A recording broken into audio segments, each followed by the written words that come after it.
E a nossa convidada de hoje é a psiquiatra, professora de psiquiatria da Universidade de Stanford, chefe da Clínica de Diagnóstico Dual de Medicina de Adição de Stanford, reconhecida internacionalmente como líder no tratamento e na educação em medicina de adição. Autora de, vejam só vocês, mais de 100 publicações e do best-seller, né? Nação Dopamina, Encontrando o Equilíbrio na Era do Excesso. Olha só, traduzido para 30 idiomas, né, esse seu best-seller. Ela também é professora referência aqui na pós-graduação, tá, chamado Neurociência Aplicada, Produtividade e Performance Humana, da pós-PUC-PR Digital. Bom, gente, eu estou falando aqui, então, da professora doutora Anna Lembke. Professora Anna Lembke, seja muito bem-vinda. Thank you so much for inviting me. I'm delighted to be here. Baseado no seu livro, então, né, você menciona lá que o prazer e a dor são processados no mesmo local do cérebro. Bom, tendo em vista isso, né, com esse entendimento, então, como que esse entendimento, né, pode ajudar profissionais a poderem equilibrar o estresse e a satisfação, né, para manter uma performance de alto nível, sem cair no nosso grande drama do século XXI, que é o burnout? Yeah, great question. I think to be able to answer this question, we really have to keep in mind that pleasure and pain work in balance with each other. I sometimes recommend that people actually imagine that in their brain there's something like a central beam on a fulcrum, like a seesaw or a teeter-totter in a kid's playground. And that represents how we process pleasure and pain. When we experience pleasure, it tips one way, pain, it tips the other. And although that's overall an oversimplification, it does get to this very important concept of pleasure and pain being relative to each other, which is to say, very broadly, that if we expose our brains to too much pleasure, so too many reinforcing stimuli in the form of digital media or alcohol or cannabis or stimulants, what can happen is, in order to stay in balance, we can reset our brain's reward pathway to the side of pain as a way to compensate for that. And if we take that too far, we can actually get into the addiction vortex, where now we're kind of chronically tilted to the side of pain to compensate for all that stimulation. And we need to keep using, not to get pleasure, but just to restore kind of a level balance, or what neuroscientists call homeostasis. So the ideal is that we have a kind of a supple pleasure-pain balance that allows us to respond to changes in our ever-changing environment, so that we can experience pleasure and we can experience pain, but we don't get stuck in one position or the other. We're able to sort of restore homeostasis, go back to that level position, so that we can continue to be responsive to new information in the environment. Because if there's one thing that's true about our neurotransmitters, the hormones and chemicals in our brain, is that they really evolved for us to be able to evaluate changes in our environment and adapt and make adjustments. So really the sign of health is adaptability. And when we lose the capacity to adapt, we really are at a great disadvantage. And that can happen if we're constantly overstimulating our brains, relentlessly pursuing pleasurable things, even in the form of distraction in digital media, watching too much YouTube, too much TikTok, right? So these kinds of constant brain stimulation is really much more than our brains have the capacity to process. And we end up in this kind of distressed mental state as a result. So when I think about how we can optimize performance in a work setting, I think we really need to begin to appreciate how overstimulated our brains are and really be very thoughtful about allowing our brains to detach from all of the different ways that work grabs us now, especially through this digital medium, and let our brains have a break so that they can restore homeostasis and recharge, restore that level position so that the next day we can go and have sort of a fresh mind to tackle things again. Muito interessante, né, professor? Porque vivemos justamente nesse período, como o seu livro muito bem trata, dos excessos, né, e excessos também no âmbito do prazer que, enfim, estão constantemente ligados à nossa chamada de atenção, ou seja, tirar, né, o nosso foco das coisas que estamos fazendo no nosso entorno para podermos, então, usufruir dessa constante dopamina, né, ou seja, desse constante prazer. E no seu livro, você traz ali uma questão muito importante em termos de uma dica relevante para lidarmos com essa situação, que seria sobre os períodos de jejum de dopamina. Tá? Você poderia nos explicar melhor, né, sobre como realizarmos esses períodos de jejum para melhorar o foco e a concentração, que é fundamental hoje em qualquer atividade profissional. Nós precisamos, por mais que a atividade profissional exija fazermos mais de uma coisa ao mesmo tempo, mas, de certa forma, nós precisamos manter concentração, precisamos manter foco diante de um conjunto de elementos que está nos distraindo o tempo inteiro. Então, você fala ali, e poderia nos explicar melhor essa questão do jejum da dopamina? So this term dopamine fasting is sort of a colloquial or common parlance way of expressing where we intentionally abstain from our drug of choice, whatever it is, for a period of time long enough to allow our brains to reset reward pathways. So whether our drug of choice is watching TikTok videos or pornography or video games or just scrolling through Instagram, or whether our drug is cigarettes or alcohol or caffeine or opioids, the idea is that we make a plan. It's better if we have a plan going into it to take a break from that substance or behavior for 4 weeks. Why 4 weeks? Because in clinical experience, 4 weeks is about the average time it takes to kind of reset or begin to reset reward pathways and feel better. We need to be very mindful, though, that we're going to feel worse before we feel better. So again, whether we're giving up sugar or video games or romance novels or cigarettes, those first 10 to 14 days are extremely difficult for most of us. What happens, again, getting back to that pleasure-pain balance, is when we take the stimulus away from the pleasure side, we have these neuroadaptation gremlins that have been accumulating on the pain side to try to bring us level again. And when we take our reward away, we really slam down to the pain side and we experience withdrawal. Now, withdrawal is usually the opposite of whatever the initial stimulus did. So if we're using sedatives like Xanax or alcohol or opioids, then when we try to stop, we will feel sedation, the opposite. Oh, sorry, when we try to stop, since those are sedatives, we will feel the opposite. We'll feel restless, anxious, we'll have more muscle movements.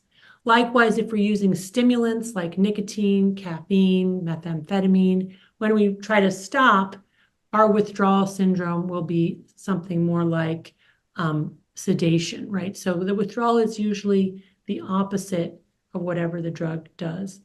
But the universal symptoms of withdrawal from any addictive substance are actually psychological or psychiatric symptoms.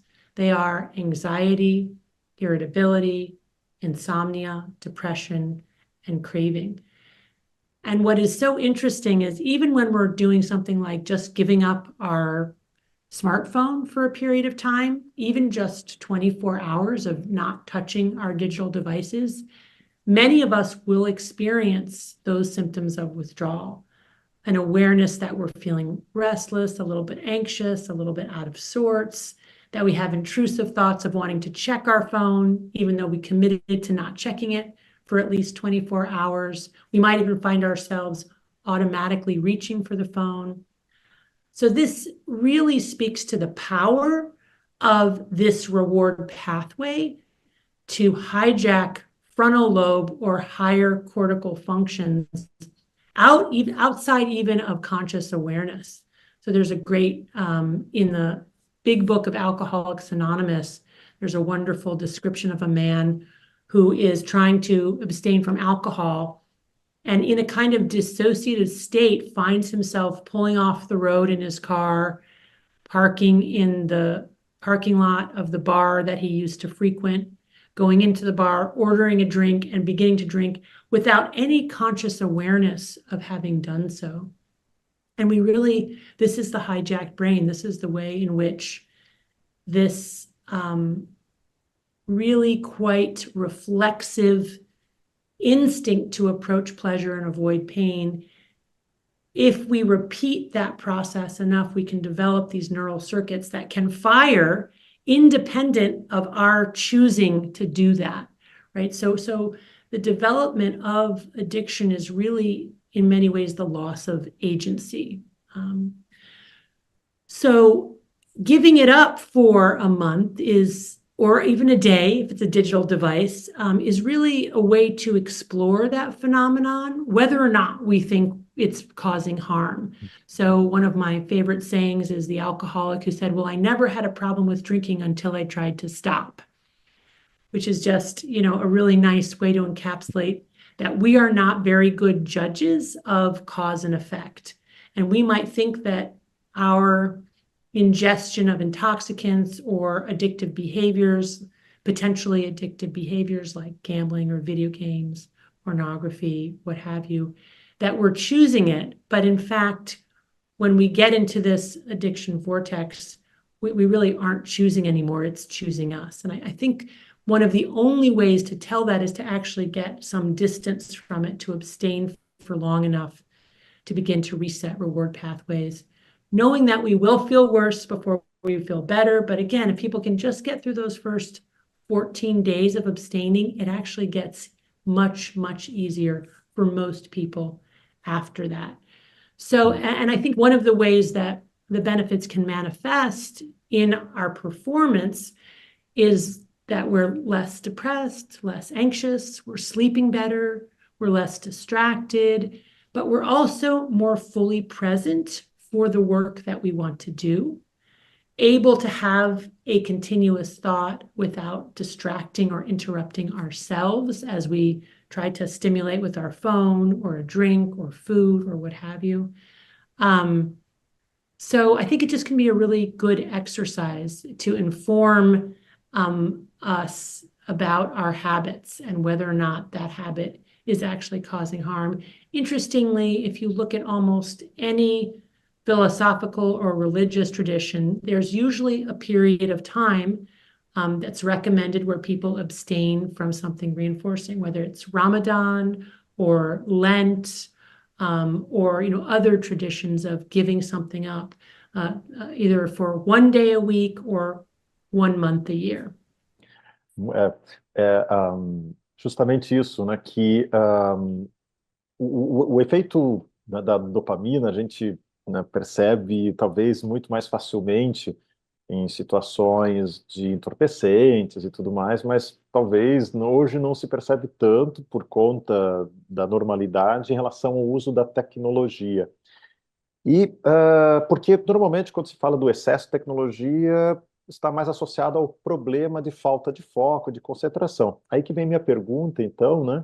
Quais outros impactos, além daquilo que é notório, que é fácil de ser percebido, que é a falta de foco e concentração, mas quais outros impactos o consumo excessivo de tecnologia nos circuitos de dopamina podem afetar negativamente a performance cognitiva e a nossa produtividade em geral? First of all, we have a lot of empirical data. So empirical data is data based on subjective experience and observation, where we are seeing that the more time that people spend on screens and on digital devices, especially if they're engaging in a consumptive practice where they're passively viewing a kind of digital media, and maybe they're liking it or something like that, but they're not really engaging in a way that's challenging for them or that's adding to content.